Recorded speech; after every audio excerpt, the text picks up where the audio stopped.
The new equipment is steel shield of common grade. And after that, the goblins start on their spider hunting mission. Yumikawa calls for the goblins with a full set of equipment and good training with Moros to come join his party. And many goblins volunteer to join his team, stating about what roles they could fulfill. Sherlock looks at their excitement and asks Blue if this raid could really succeed. And Blue is optimistic that they can succeed. They have been trained and have good equipment. But then Sherlock's attention goes to some loud sound coming from behind him. A mining goblin seems to have found something new. Other goblins also surround him to ask what was it that he discovered. But none of them know what it was. The goblin who discovered the new mineral says that his pickaxe broke in just 2 strikes. That meant the mineral was quite valuable. As the goblins are discussing what it was, Sherlock also arrives at the location. The goblin is excited to show the Lord what he had discovered, and Sherlock orders them to call Simba so that he could appraise it.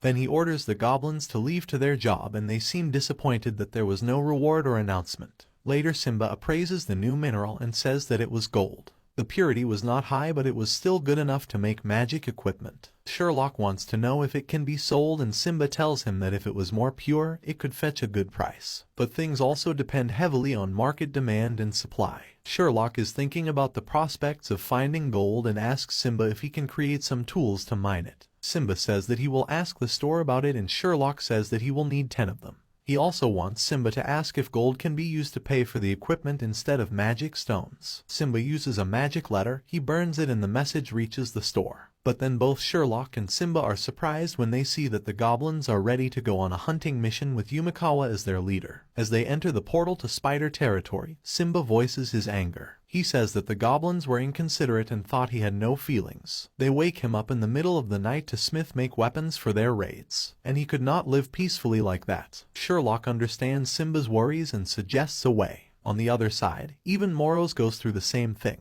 The goblins also pestered him while he was sleeping, and he agrees with Simba. So Sherlock asks Blue to give the goblins a task to build dormitories for the 2 NPCs, and Blue releases a quest notification for the same. But some shameless goblins are still not giving up, and they plan to sneak into the rooms to see if any equipment could be found there. Inside the spider caves, the goblins are waiting for the spiders to come. They do not have to wait for long, as some spiders come at them and the battle begins. The goblins follow a strategy of dealing hits and then retreating to a safe distance. Using this strategy, they corner and surround one spider and kill it like Moros had taught them. The first group hunts down the spider they were facing and then move on to help the others. But one of the spiders runs away. But Yumikawa lifts up his teammates' morale by saying that they killed 3 without suffering any losses, and that was decisive victory. Then the goblins pack up the spiders and cannot wait to show them to their lord. But Sherlock is already seeing them, and he is impressed by their performance. Blue says that Moros' training was quite effective. But then Blue starts glowing red again. Another message has come for the dungeon lord. Sherlock guesses that it was probably the response from the store Simba wrote to. The 10 pickaxes were going to be delivered by some merchants who would need 500 magic stones in exchange. But they were also willing to help him develop the gold mines. Sherlock is pleased by this response, but then he thinks of something troublesome. The goblins were sure to go and meet the traders, given how their personality was, and the goods that Sherlock was buying. He was using magic stones for them. The goblins would be curious about the new currency item that was kept a secret from them, and Sherlock feels that it will be a bother to explain all that. And the traders could also feel weird if the goblins said anything unnecessary, leading to their secrets being discovered. But Blue suggests that he can incorporate this into a playable event for the game. They could get the goblins to exchange some goods with the traders, and the exchanged goods would be their reward. Sherlock thinks that this would be better for him, but he would need to talk with the traders beforehand so that the conditions could be favorable to both. But Sherlock decides to talk with the traders when they arrive. First, he should go and greet the victorious goblins. The goblins are trying to take the parts of the spiders that are valuable. One of them had heard from Simba that spider carcasses can be used to improve weapons, and now everyone is excited to upgrade. But they are also disappointed that there is no drop this time, and neither did they find the rare spider webs, which are the most valuable. But they could get some money and reputation for the spider legs and meats. Sherlock is happy that his goblins are working even harder because of the rewards. But then Yumikawa is holding a spider leg and begins shouting. He says spider legs, auction for 20 coins each, and the goblins jump into the bidding war. But everyone is left disappointed when the rich kid Arthur joins in and tells Yumikawa to sell everything to him for real money. The other players think that this was peak whaling and they can't match it. They are demotivated and start dispersing to work in the dormitory construction for some coins. The spider legs were too costly for them right now, but one of the goblins says that high prices and the value of the currency would both fall when the game enters beta testing. And the disappointed goblins think that it would be better to just quit the game instead of waiting for the beta. Sherlock is confused about what they were doing and Blue tells him that the goblins were trading. Sherlock initially wanted to take the loot and reward the goblins with coin, and then he wanted to craft better gear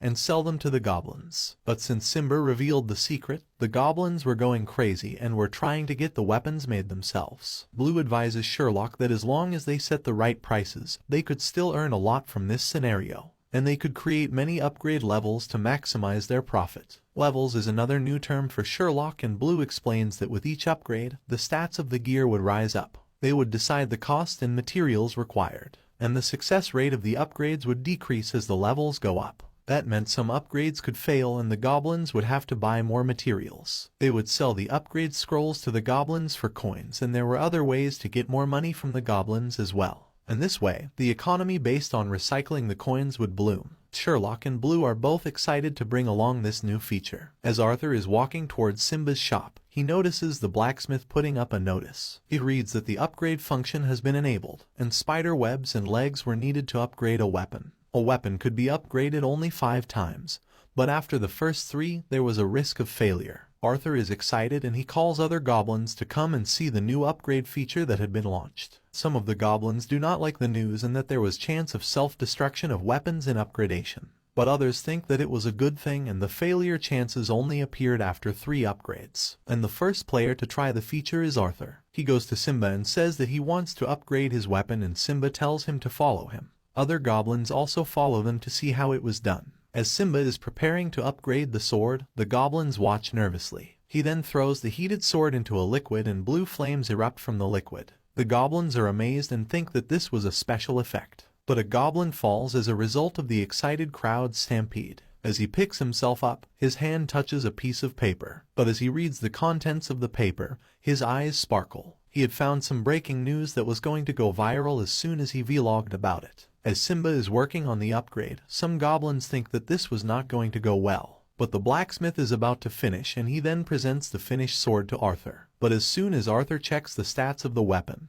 he finds that it was nothing different. Only the attack power had gone up by 1. Arthur is disappointed and the other goblins ask him if there was anything special. But he decides to go to Moro's to test out his new weapon before forming a final opinion. Just as he leaves, Yumikawa comes to upgrade his weapon. But he has the habit of irritating Simba on purpose and starts making unreasonable demand. He asks Simba if he could give an elemental attribute to the sword, or could he make it thinner. He starts pestering the blacksmith, who gets angry and kicks him out of his workshop. But the sword upgrade is complete and goblins surround Yumikawa and ask him to let them see it too. He hands them the new sword to see and the goblins can't find any difference. But the money has been spent already and Yumikawa can't do anything about that now. But Sherlock is seeing the goblins try the new upgraded weapons from his room. He does not realize that the goblins are not satisfied with the new feature and thinks that they like it. But then Blue tells him to update the data on their official website. Sherlock asks him what did he mean by that, and then we see the screens showing information about Moro's, the isolated dorms,